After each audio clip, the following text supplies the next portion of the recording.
Bismillahirrahmanirrahim. Assalamualaikum warahmatullahi wabarakatuh. Baik, di sini saya akan menjelaskan mengenai untuk memenuhi ujian komprehensif, yaitu tentang keagamaan, yaitu pada poin B tentang fikih ibadah. Langsung saja. Toharoh adalah suci, sebagian lawan dari kota hadas.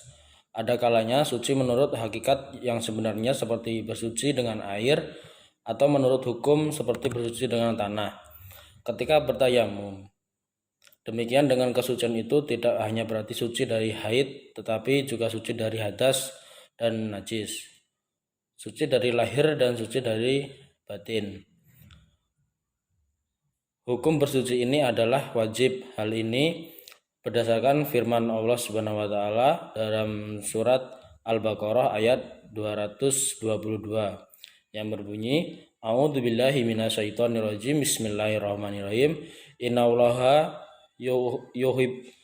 yuhibbun nawabina wa yuhibbul mutatahhirin, yang artinya sesungguhnya Allah menyukai orang-orang yang bertaubat dan menyukai orang-orang yang mensucikan diri. Yang selanjutnya yaitu wudhu. Wudhu menurut bahasa berarti membersihkan, sedangkan menurut istilah adalah sifat yang nyata yang dilakukan dengan anggota badan tertentu yang dapat menghilangkan hadas kecil yang ada hubungannya dengan sholat.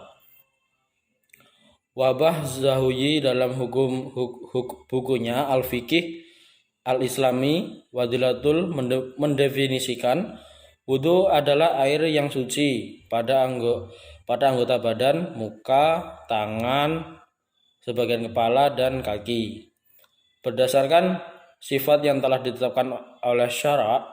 Sedangkan menurut istilah syara', wudhu adalah membersihkan muka, kedua tangan sampai siku, mengusap sebagian kepala, dan membasuh kaki dalam didahului dengan niat dan diakhiri dengan tertib. Syarat sah wudhu yang pertama yaitu menggunakan air suci untuk berwudhu. Rasulullah SAW bersabda, sesungguhnya air itu suci, tidak ada yang dapat menajiskan. Surat Al-Tirmizi. Yang kedua, air yang digunakan adalah air halal dan bukan air curian. Yang ketiga, membersihkan benda-benda yang dapat mengulangi air menyentuh kulit seperti cat, buku, dan sebagainya. Sunnah wudhu yang pertama yaitu membaca bismillah. Yang kedua, membasuh kedua telapak tangan sebelum membasuhkan ke wadah air. Yang ketiga yaitu berkumur. Yang kelima, mengusap seluruh kepala. Yang keenam, mengusap kedua tangan luar dalam. Dan yang terakhir yaitu menyisir janggut tebal dalam jari. Yang delapan, membasuh sela-sela jari tangan kaki, mendahulukan bagian kanan baru kemudian kiri. Yang kesembilan, mensucikan masing-masing 3 kali, menyucikan masing-masing 3 kali. Yang kesepuluh, muawalat, tidak terputus membasuh antara satu anggota wudhu dengan lainnya, harus dilakukan tanpa terputus dalam waktu yang lama. Adapun batasannya jangan sampai kering sendiri dalam keadaan normal. Yang membatalkan wudhu yaitu yang pertama, keluarnya suatu dari 2 lubang kemaluan. 2, tidur dalam keadaan tidak duduk. Yang ketiga, bersentuhan kulit dengan yang bukan mahram. Yang keempat, menyentuh kubul dan dubur. Yang keenam yaitu hilangnya akal. Tayamum adalah tindakan mensucikan diri dari hadas kecil atau hadas besar dengan memanfaatkan pasir atau debu. Tayamum dilakukan sebagai pengganti wudhu atau mandi wajib apabila tidak tersedia media air. Syarat tayamum yang pertama yaitu sulitnya menemukan air. Yang kedua, harus menempuh jarak 2,5 km untuk mendapatkan air. Yang ketiga, sulitnya menggunakan air. Dan yang terakhir suhu air sangat dingin. Rukun tayamum yang pertama yaitu membaca niat, mengusap wajah, mengusap kedua tangan sampai sikut. Yang terakhir itu tertib dan urut. Kemudian untuk yang membatalkan tayamum, yang pertama semua hal yang membatalkan wudhu. Yang kedua menemukan air belum sesuai melakukan sholat. Yang ketiga bisa menggunakan air, dan yang keempat yaitu murtad. Yang selanjutnya yaitu sholat. Sholat adalah suatu ibadah yang meliputi peragaman tubuh yang khusus, dimulai dengan takbir dan diakhiri dengan salam. Jumlah sholat yang difardukan, yang pertama sholat fardu ain atau 5 waktu. Total rakaat sholat fardu sehari semalam adalah 17 rakaat. Khusus laki-laki juga diwajibkan untuk melaksanakan sholat Jumat. Sholat fardu kifayah itu contohnya sholat jenazah yang dilakukan sebanyak 4 takbir sekali salam.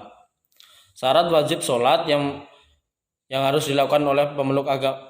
Syarat wajib sholat dilakukan oleh pemeluk agama Islam, suci dari hadas seperti haid dan nifas, orang yang berakal sehat, balik atau sudah mengalami masa kedewasaan atau disebut dengan pubertas, telah menerima pemerintah Rasulullah untuk mengajarkannya, dapat melihat atau mendengar, dan orang yang terjaga tidak sedang tidur ataupun tidak sedang lupa.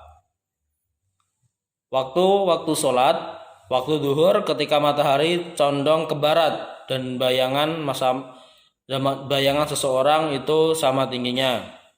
Yang kedua yaitu sholat asar selama matahari belum mengguning, dan yang ketiga maghrib selama awan merah belum menghilang. Sholat isya hingga tengah malam. Yang terakhir yaitu sholat subuh semenjak terbitnya fajar hingga matahari belum terbit. Syarat sah sholat yang pertama yaitu suci badan dari hadas kecil dan besar. Yang kedua suci anggota badannya. Yang ketiga menutup aurat. Yang keempat menghadap kiblat. Yang kelima telah masuk sholat. Yang keenam mengetahui cara sholat. Dan kemudian cara mengerjakan sholat. Yang pertama berdiri bagi yang masih mampu. Yang kedua mengucap niat dalam hati. Yang ketiga mengucap takbiratul ihram atau takbir pertama. Yang keempat membaca surat Al-Fatihah. Yang kelima ruku dan tumaninah.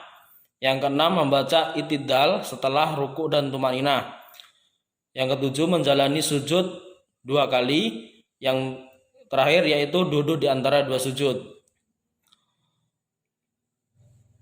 Sholat sunnah atau sholat nafilah merupakan ibadah yang dapat dikerjakan di luar pelaksanaan sholat 5 waktu.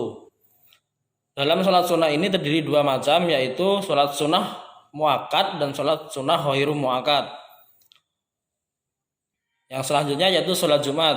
Sholat Jumat adalah aktivitas ibadah sholat wajib yang dilaksanakan secara berjamaah bagi laki-laki setiap hari Jumat, yang penggantiannya sholat zuhur. Sholat jamaah adalah meringkas 2 waktu sholat dalam satu waktu. Sedangkan sholat qashar yaitu sholat yang dilakukan melakukan sholat wajib dengan mengurangi atau meringkas. Terdapat 3 sholat yaitu fardu yang boleh dihasar, yaitu zuhur, asar, dan isya. Yang selanjutnya yaitu puasa. Puasa adalah menahan diri dari makan dan minum dari terbitnya fajar hingga terbenamnya matahari. Yaitu yang selanjutnya itu zakat. Zakat adalah bagian tertentu dari harta yang wajib dikeluarkan. Pembagian zakat yang pertama ada zakat fitrah atau disebut dengan zakat pribadi, itu untuk mensucikan jiwa. Ada juga zakat mal atau disebut dengan zakat harta itu untuk menyelesaikan harta. Demikianlah tugas dari pelaksanaan kompre keagamaan itu mengenai poin B.